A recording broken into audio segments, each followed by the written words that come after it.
Spooky season is upon us.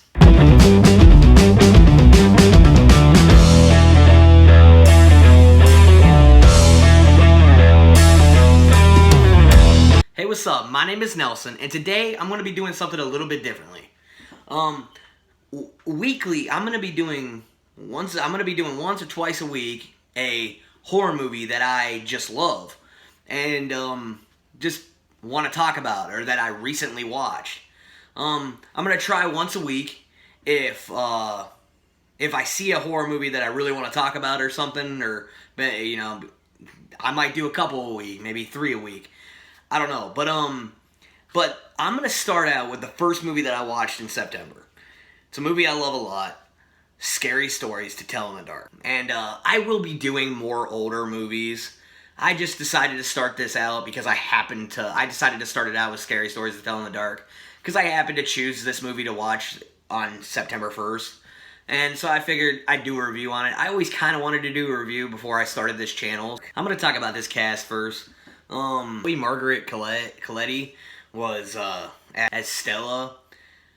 She really, for me, she's the standout of this entire movie. She really carried this entire movie. Michael Garza, I hope I'm saying his name right, as Ramon.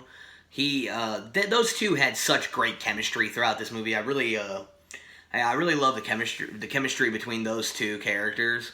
Austin Satcher and Gabriel Rush is like the two, like they were in the beginning of the movie, they were quite a bit of comedy relief, and I thought that was really well done. Austin Abrams as Tommy Milner, I mean, he plays a real good jerk. Like I love him as an actor. I mean, pretty much anything he's in. I mean, even like the sappy love stories that he's been in, like that Dash and Lily show that came out last Christmas. I love that. But he's a good jerk in this movie. But like he just, I don't know why. I feel like just in the beginning of the movie, he really sets the tone for the way that this movie's gonna be, and he it's weird. He like creeped me out a little bit when I first seen the movie, and yeah, like he's real good in this movie. He's only in it for a little bit, but he is really, really good in this movie. And Dean Norris as the dad in the movie, as Stella's dad.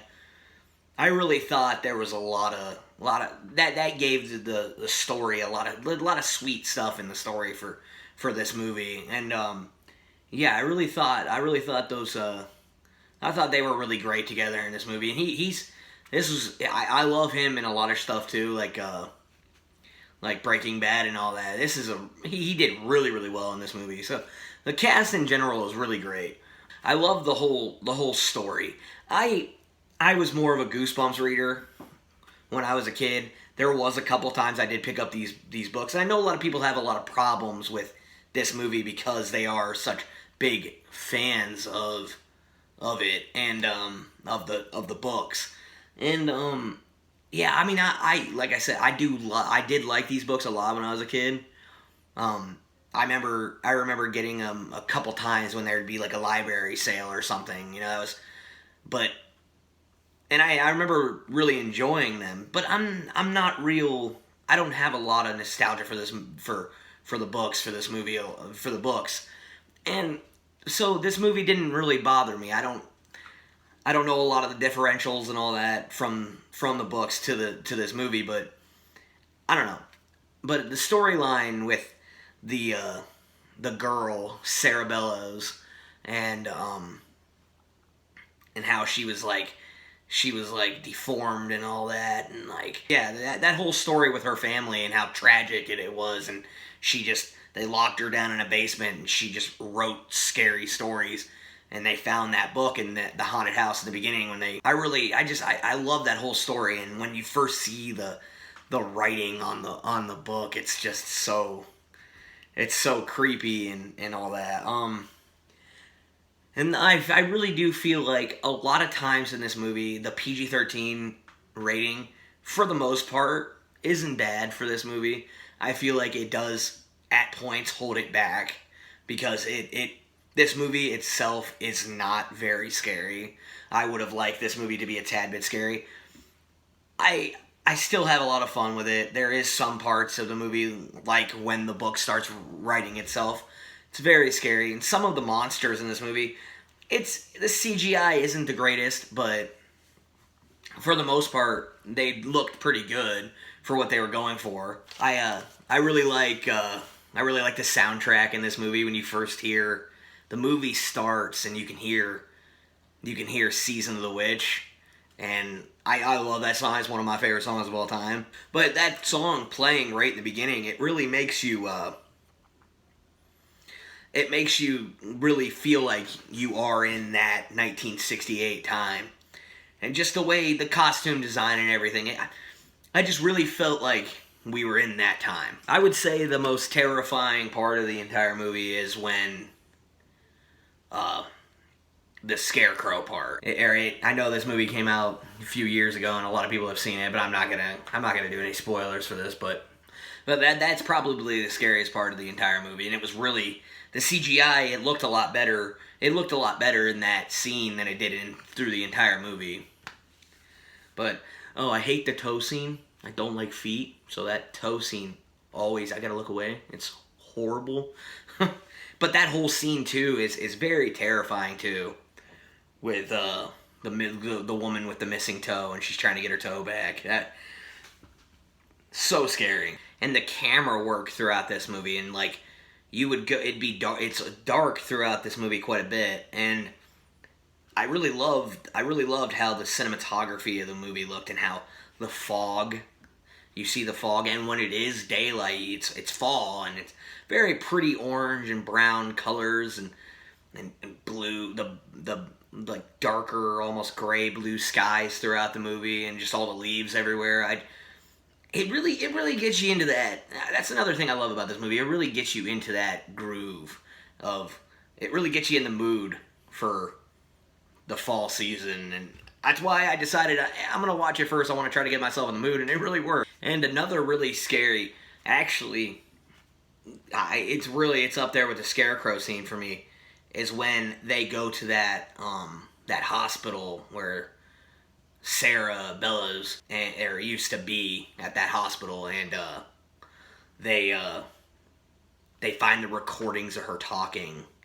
And she's crying, she's telling them, "Oh, I didn't do it, she didn't kill the children, I didn't do it, and then her voice just changes, and that is just, it's so chilling, and it's one of my favorite scenes of the entire movie. But I do have some negatives throughout this movie. It does kind of feel at times like a more towards a kids movie. I know it is a PG-13 movie. I would have liked it to be more adult. It almost feels like one of those Goosebumps movies that you watched when you were a kid, or The Show. It almost felt like that to me at times. It has a few pacing issues, nothing to real. It's kind of a nitpick, nothing real towards the middle portion of the movie. It does have the pacing issues, and it does follow those horror movie tropes. There's a part in the movie where they go see this old wise person who experienced Sarah Bellows, and it was just like it's the same. It feels like the same thing, and that's kind of like a little bit of a nitpick for me. Just they always put those in horror movies. I mean, I guess it's to be expected. And there's like a few times I feel like some of the character choices that they did, some of our character choices, like, I'm not going to get into it, but it kind of felt a little bit weird, like, why would they let this happen, or why would that happen, sort of throughout the movie. And I just, it's kind of, but honestly, I do love this movie so much, and I just love the way this movie looks, and it's a must watch every single year ever since I seen this movie in theaters. So I guess I'll score this movie. I give this a score for this movie. I give it a 80%. It's a lot of fun. I can always remember the first time I seen it, and just how much fun this movie is. It's just a lot of fun. It's a good popcorn horror movie that I could just pop on whenever, just enjoy every single time. There's never a time I watch this movie where I enjoy it. I've seen this probably the sixth time I've seen it, and I always enjoy it. If you like what I'm doing on this channel, like and subscribe. Follow me on Instagram at Nelson Reviews. Follow me on Letterboxd at Nelson48. Peace out.